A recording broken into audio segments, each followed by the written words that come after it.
নমস্কার বন্ধুরা, পূজার হোম কিচেনে আপনাদের আরও একবার স্বাগত জানাই।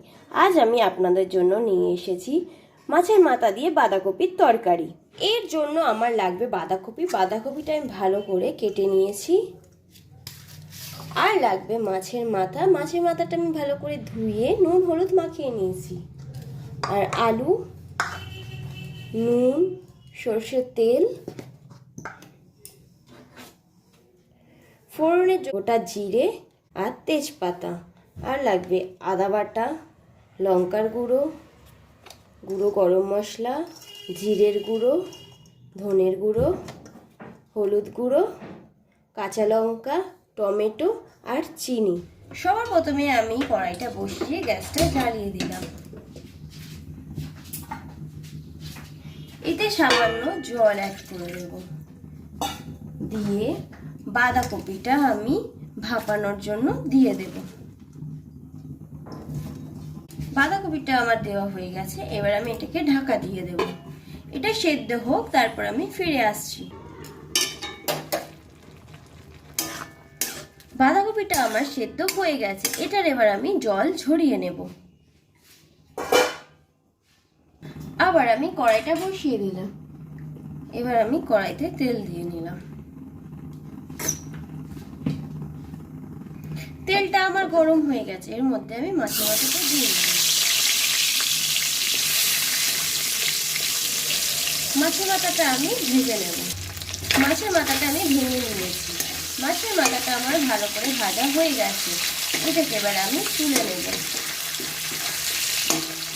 ওই তেলেই আমি জিরে, তেজপাতাটা দিয়ে দিলাম।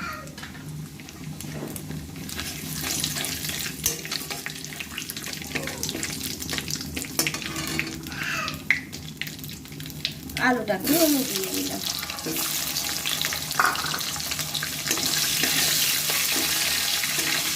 আলুটা আমাদের ভাজা হয়ে গেছে। এর মধ্যে আমি আদা বাটা, জিরে গুঁড়ো, ধনে গুঁড়ো, লঙ্কা গুঁড়ো, হলুদ, নুন ভালো করে কষিয়ে নেব। এর মধ্যে এবার টমেটোটাও অ্যাড করে দিলাম। দিয়ে আবার ভালো করে কষিয়ে নেব।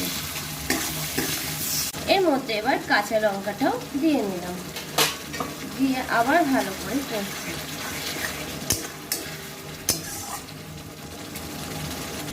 মশলাটা আমার কষা হয়ে গেছে। এর মধ্যে আমি বাঁধাকপিটাও দিয়ে দেব।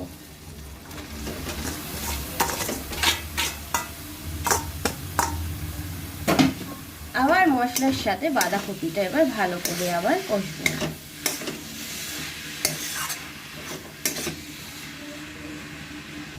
বাঁধাকপিটা আমি মশলার সাথে কষিয়ে নিয়েছি। এবার এতে আমি মাছের মাথাটাও দিয়ে দিলাম। মাছের মাথাটা দিয়ে আবার ভালো করে কষবো।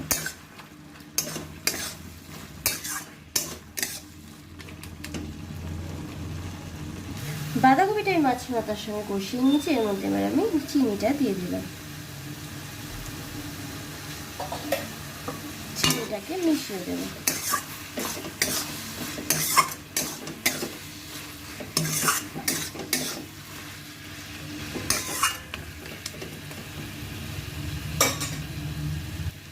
বাঁধাকপিটা আমার হয়ে গেছে।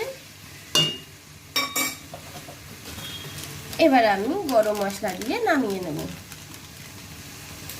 তৈরি আমার মাছের মাথা দিয়ে বাঁধাকপির তরকারি। আপনাদের যদি এই ভিডিওটি ভালো লেগে থাকে তাহলে প্লিজ লাইক, কমেন্ট, শেয়ার করবেন। আপনারা যদি আমার চ্যানেলে নতুন হন প্লিজ সাবস্ক্রাইব করে আমার পাশে থাকবেন। নমস্কার।